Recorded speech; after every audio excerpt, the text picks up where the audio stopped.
If you want to get your first 1,000 subscribers on YouTube in 2025, this video is your complete guide to doing that. You probably have a great system of making your YouTube videos and you might eventually break through, but I'm going to lay out an exact step-by-step plan that will let you get those first 1,000 subs and more if you stick with it. I've studied dozens of the fastest growing YouTubers in 2025 and created this guide based on exactly what they do. I'll show you how right now. The very first thing you need to do is to completely shift your mindset about the all-knowing YouTube algorithm. The algorithm is responsible for pushing out content to your potential viewers, but when you're making content for that viewer, not for a computer algorithm. The algorithm is not out to get you. Your titles and thumbnails are probably just not that good yet, and that's okay. Practice makes perfect. My favorite quote and the backbone behind this entire YouTube strategy is this: you only get better at the game of YouTube by playing the game of YouTube. Make videos for a specific audience about a specific problem that they have. Now, whether that's YouTube success or succeeding in business or just entertaining them about their favorite IP, that's up to you. That's where your next step comes in. You have to work through who you want to make content for and what about. Creating a target audience is the very first thing that anyone should do before posting a YouTube video, unless they're just posting for fun and don't actually care about views or anything like that. But anyway, you need to create a target audience. If you're watching this video, you have goals and you want to reach them. Some people might not think it's important to niche down your channel in its early days, but I don't think you could be any more wrong, honestly. Think of it like a restaurant. If a new restaurant opens up down the block and they have Mexican food one day, and then the next day they have Chinese food, and the next day they have something else, it'll be pretty cool for a little bit, right? Well, then what happens whenever you want to go eat Mexican food at that restaurant, but then that day they only have Korean or something like that? You're gonna go somewhere else to get that Mexican food, right? Your videos are just like that. Making random videos doesn't work. You need to pick an ideal viewer and serve them. My favorite way to create a target audience is to make a list of all the stuff that you're interested in and the stuff that you're good at, the stuff that you might be interested in helping people doing. Make a list of all that kind of stuff. Then you want to think about all the aspects of creating content in all of those different niches. Things like, is there money to be made in those niches? Will you be depressed making content in those niches for the rest of your life? Do I actually like the people that watch these types of videos? Consider it all and then pick one niche and double down. Then you want to think about your ideal viewer. How old are they? What gender are they? What are their goals regarding this niche that they're watching content in? And most importantly, why would they be watching your content in the first place? You want to write down all of this information on a sticky note or a piece of paper that you can refer back to later when you are creating your videos. Here's my example. I'm making videos for a guy named Nick in his younger 20s that wants to succeed on YouTube. He watches my videos because I give actionable steps and frameworks to follow to actually succeed on YouTube, and it's like formulaic. He's gonna succeed if he just follows this stuff. Now you're gonna want to come up with a list of topics within this niche that your ideal viewer would be interested in watching videos about. For my niche, I have YouTube strategy, thumbnail creation, title creation, editing tips, recording tips, how to reach 1,000 subscribers, how to get better audio. Literally, the list is endless in this niche. There's just tons of stuff to talk about. Every time you go to make a video in the future, you want to go back to this list of topics, and then you're going to pick out an Outlier framework, plug one of these topics into that. We're going to explain all this here in a little bit, but that's how you do it. This is where the fun begins. Now you need to go and find as many Outlier videos in adjacent niches to your own as humanly possible. So what does that even mean? Outlier videos are videos that perform exceptionally well when compared to the average views of a video on that channel that posted it. A lot of the time, they're responsible for taking a small channel and making it a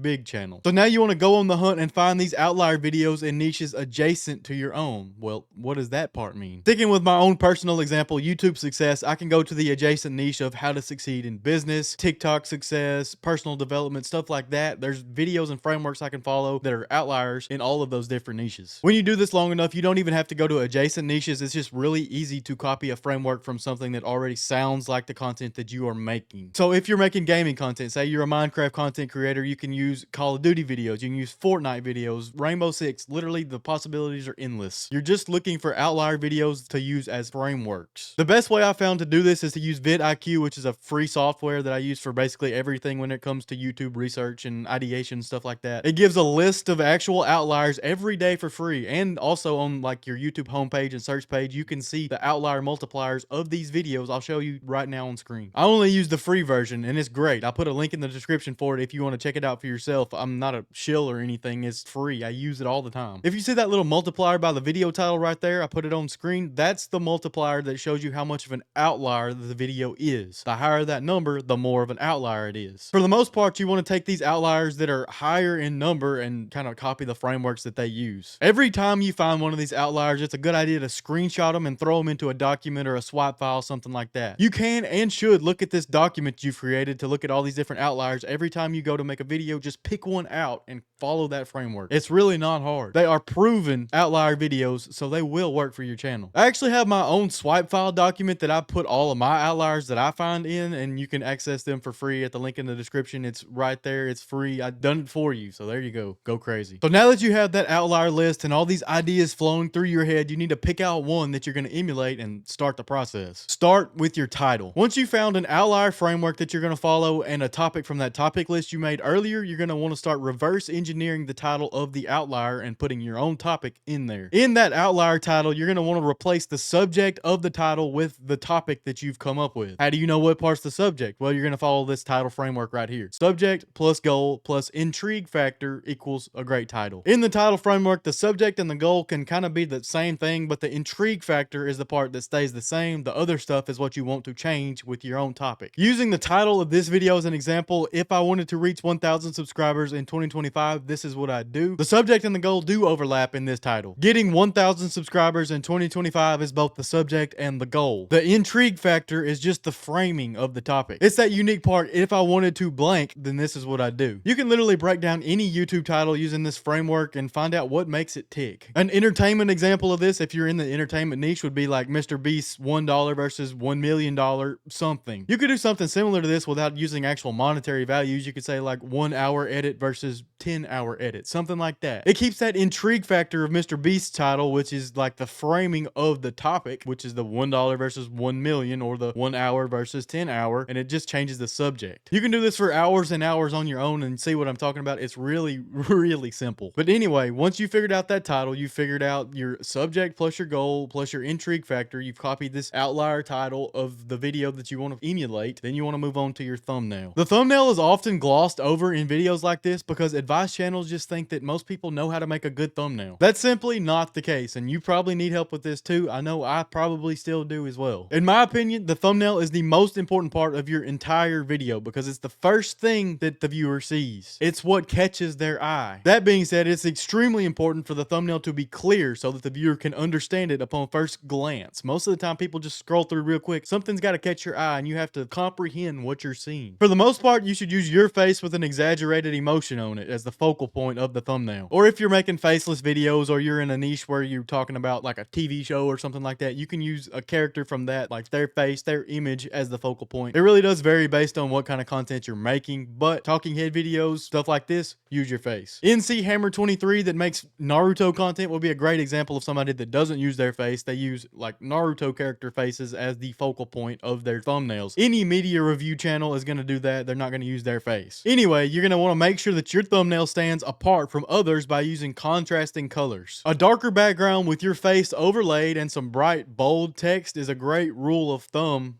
See what I did there for thumbnails. Keep it simple. Make sure your text is readable, like bright, bold, white or yellow text, and very few words that are actually going to be readable on the screen, and you're pretty much golden. Bonus points if you're able to create a curiosity gap between your title and your thumbnail. Basically, that means you're opening a curiosity loop between what you actually mean from your title and your thumbnail, because the thumbnail is going to give some text that's like, well, what does that really mean? So here's an example of this. I know I'm talking theory right now. This thumbnail from Ryan Pineda. He has the dark background like I talked about. He does have two faces on there, but that's to signify that this is a podcast episode or a conversation type episode. And then he has this text here. The text on the thumbnail says, "No more easy views." The video title is "The Truth About the YouTube Algorithm in 2025." It also has a YouTube logo that's breaking apart. That right there creates that curiosity gap. That breaking YouTube logo and that "no more easy views" makes you think that the truth about the YouTube algorithm is that there's going to be no more easy views and YouTube is breaking apart, something like that. You want to find out. You want to click on it, watch it all the way through and find out what he's talking about. That's a curiosity gap. By the way, if you want to see more breakdowns like this, check out my free school community, Creator Edge. We're looking to become the #1 spot online for aspiring YouTubers like me and like yourself to come together and create a community of just awesome YouTubers that talk about YouTube all the time, give practical advice, examples, breakdowns of stuff like this. It's just great. There's advice for your channels, potential channel audits, stuff like that. It's a great place. You want to check it out. It's free at the link in the description. Go there right now if you would. Now that you got your title and your thumbnail done, you're going to want to plug them into this website called testmythumbnails.com. It's basically going to allow you to Photoshop your thumbnail and your title onto the YouTube homepage, search page. You can look at it in mobile view, stuff like that. Basically, it's a comparison tool. You get to compare what your thumbnail looks as compared to other thumbnails on YouTube and see how they contrast. You can see what the sizing is. If you can read your text on mobile at 120 pixels, I would not skip this step if I were you. You need to make sure that your thumbnail looks good, that your contrast on your face is good, the brightness is good, text looks good, all that stuff. You need to make sure before you post it. Like I said, the packaging of your video is probably the most important part of your entire video besides what we're going to talk about next. The most important part of your entire script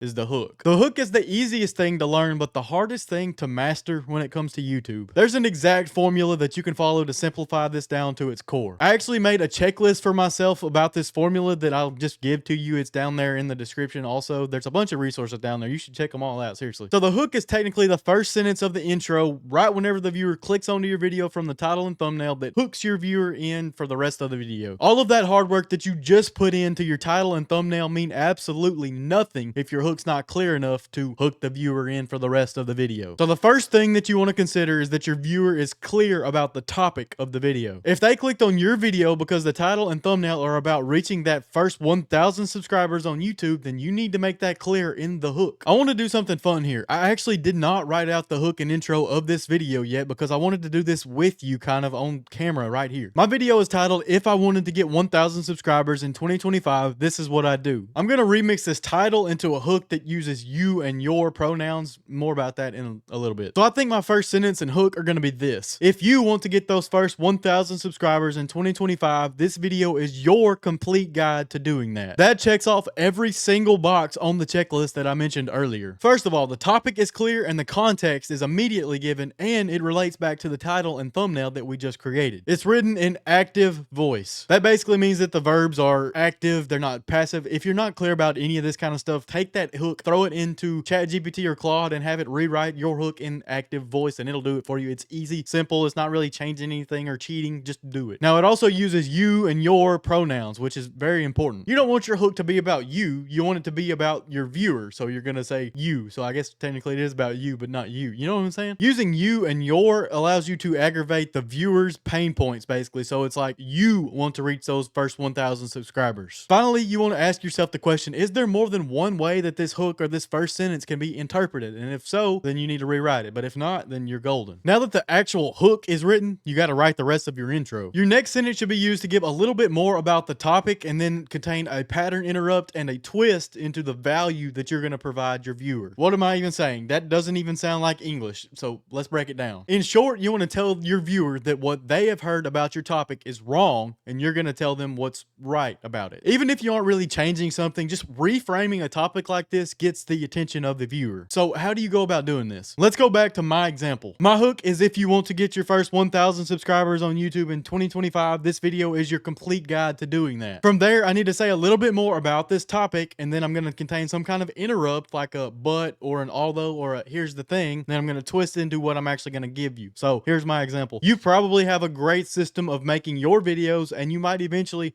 break through, but I'm going to lay out an exact step-by-step plan that will get you those 1,000 subscribers and more if you stick with it. It tells you a little bit more about the topic, like you have your own system of making videos, then it gives you that pattern interrupt, which is that but, and then it has that value that I'm going to provide you with, which will be that step-by-step plan to get you those first 1,000 subscribers. Another way to think about that is like the something you know about a topic versus something you don't know, which is kind of what I did there. All of this is laid out in that checklist that I mentioned earlier. Go get it for yourself. I've been showing it on screen here during this edit, but that's what it is. It's got practical examples of how to do this. The next sentence following all that stuff we just talked about is where you need to establish your credibility. In other words, you've got to tell your viewers why they should listen to your advice on this topic. For me, I'll say I've studied dozens of the fastest growing YouTubers in 2025 and compiled their systems and how they do things into this guide right here. Something like that. You know, it establishes that credibility that I've done the research. That's what I call research credibility. It's like I've done the research. I'm not Mr. Beast. I haven't grown to those levels of superstardom, but I know a little bit about it because I've studied a lot about it. Now, if you have done awesome things in your field, tell them your actual credentials, because if I was Mr. Beast, this channel would be just a layup for me. But for the rest of us, research credibility works great. Then it's time to push the viewer into the body of the video. I'll say something like, I'll show you how right now, or something like that. So we've got the script of the hook and the intro covered, but if we don't edit that hook and intro like amazingly, we're gonna have a lot of people fall off. So stick around until we talk about editing here in just a little bit. Right now we need to finish talking about the script, and we have the most tedious part out of the way, which is the intro and hook, because that's the most important part. So now let's talk about the rest. Now you want to sketch out an outline for your video. Make sure your points flow smoothly into each other, but make sure that each one kind of builds on the last so they feel bigger and bigger. People don't get disinterested and click off. Make sure each point is kind of its own self-contained story so that people have like a full story. They watch this video right here, which is just a part of the video, but then they move on to the next part. So how have I been doing this? I've been talking about, say, the title, and then that's its own story. Then I'm going to move to the thumbnail, how to do all of that. And then I'm going to move to the intro, and then now the script, and then so on and so forth. Do something that logically leads into the next, which is what I'm doing. It's like a process. You also want to make sure you keep your video conversational. You don't want to be like an 80-year-old English professor at a community college or something preaching to your students. You don't want to do that. Try your best to be a storyteller without derailing your video. Sharing personal stories related to the points of your outline is a great way to do this. Writing that hook and intro a minute ago with you while I'm making this video was kind of my way of doing this for now. Anyway, I may have something else later on. We don't know yet. When it comes to moving from point to point in your videos, you're going to want to use these open curiosity loops, much like you did with the title and thumbnail, and then in the intro as well. You want to emphasize to your viewer why the next point or the next point after the next one is going to be important. You can tease information that's going to come later on. Or if it's not information, if it's entertainment, tease something that's going to happen later on. You remember seeing scenes on TV that would have like a gray overlay and say coming next on it, and it's like a clip of a funny something? Well, that's how they did this on old TV. It keeps that curiosity loop because the TV channel was going to go to commercial after that, so people were going to click off or get disinterested, but they didn't because they wanted to see what was coming up next. It's much easier in content, in my opinion, because literally everything just flows better. Like I literally just said, so you got the script of your intro covered, but if you don't edit it right, it's going to be terrible. So stick around to the edit part of the video later on. Something like that. It teases information that's going to come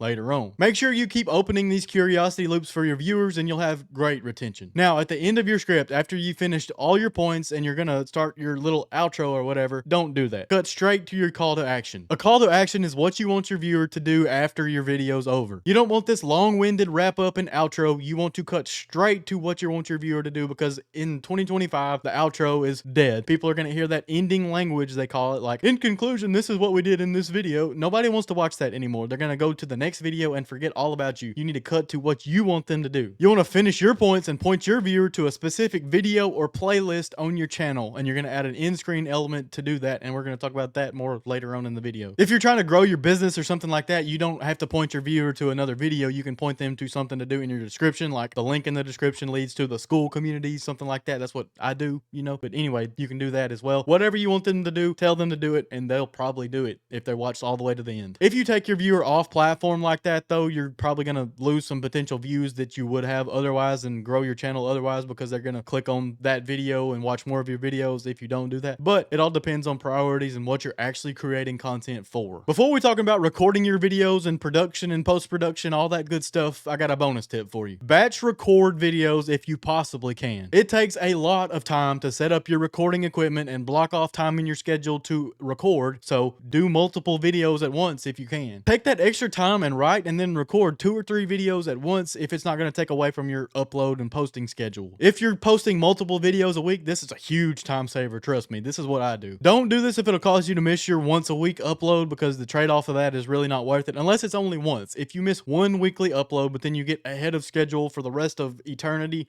that's okay. Now, let's talk recording. These days, there's so many forms of video that it's absolutely crazy. Like there's AI videos, there's faceless videos, there's all that good stuff. But for the most part, you want to record your face with a DSLR or the back camera of a phone or a webcam, something like that. If you don't have the DSLR, I actually recommend using the back of your phone camera because that's better than a webcam for the most part these days. Regardless of what you use to record, make sure you have good lighting. I've gone back and watched some of my old videos that I used to record on a webcam, and the lighting is absolutely atrocious. I don't know what I was doing. It was awful, and it makes me cringe to even think about, but nonetheless, let's keep going. I also don't know how many videos I've clicked off of because it looks like a dude is in a cave with a spotlight pointing straight at his face. People don't understand lighting. You might not understand lighting. Watch a video on YouTube about simple lighting techniques. You don't even need anything fancy. Have good lighting regardless of what it takes. Just make sure you look good on camera. I will argue that even more important than lighting is good audio. Audio literally makes or breaks a video. Some videos don't even have face cams. They don't have stuff like that. They're faceless, but they still have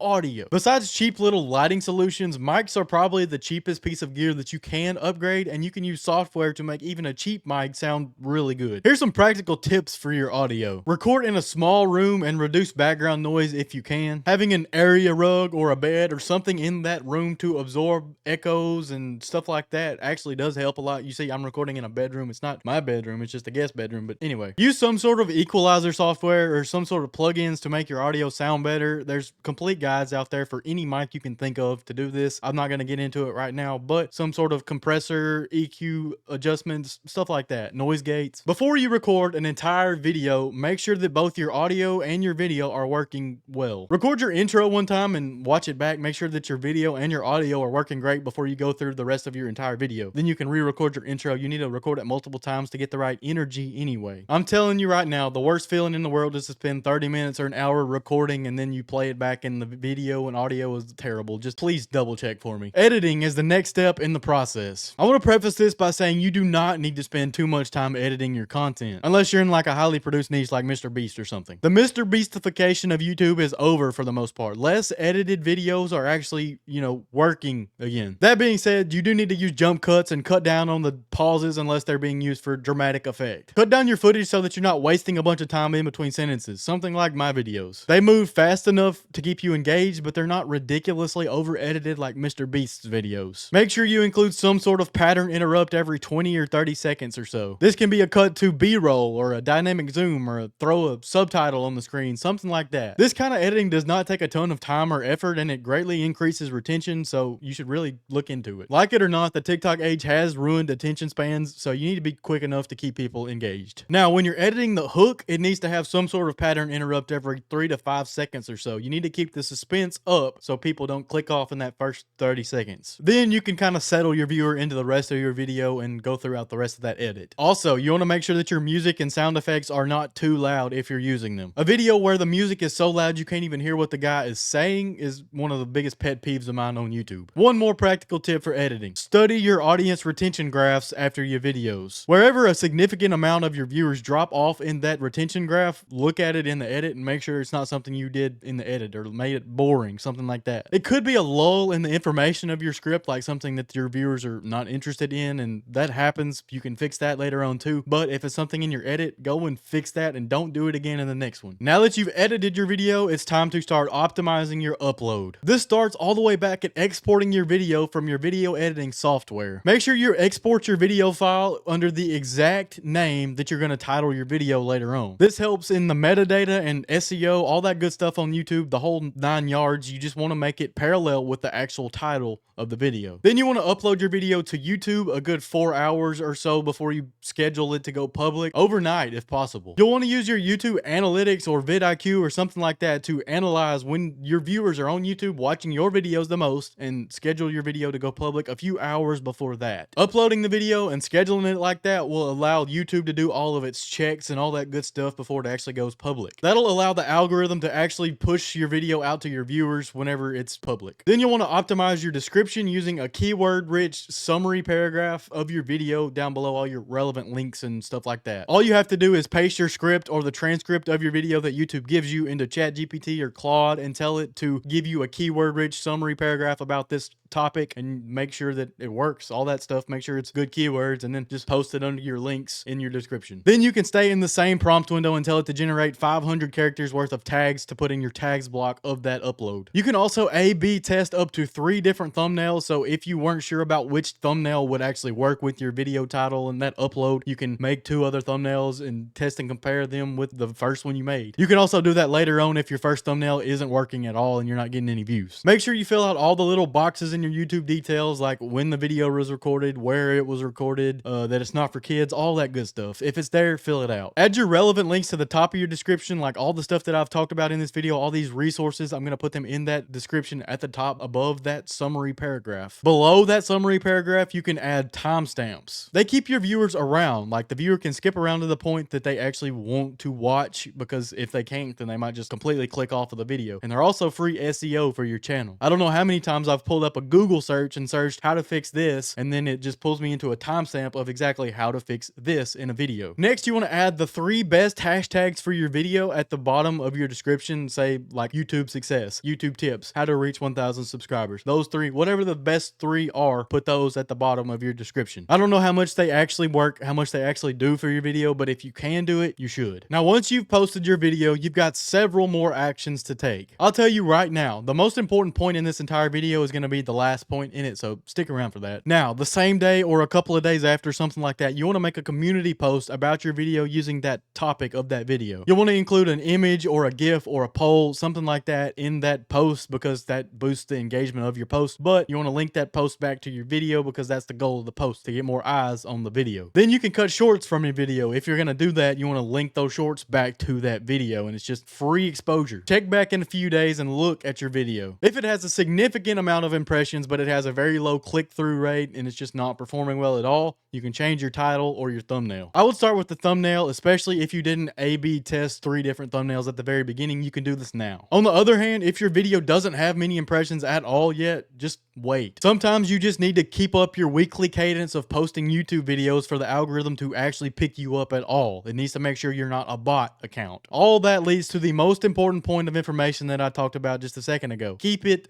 consistent. You have to be posting at least once a week, more than that if you can do it without burning out and keeping the quality of your videos up. vidIQ just posted a study analyzing over 5 million YouTube channels, and this is what they found. They found that those that create 12 or more videos per month gain 66% more subscribers than those that posted just 1 to 3 times per month. Growth steadily increases in those channels with more and more posts. So once you've got your once a week figured out and you can post once a week steadily, think about scaling it up. That's what I'm doing right now. You want to keep it moving. The only way to improve at the game of YouTube is by playing the game of YouTube. Alright, now that you have a full guide to YouTube success, you want a supportive community to help you implement this with your channel, right? Check out my free school community, Creator Edge, at the very first link in the description. It has all kinds of resources that'll help you on your journey. It has these frameworks. It has a supportive community where you can get feedback and you can interact with me personally. That place has a bright future, so I'll see you there.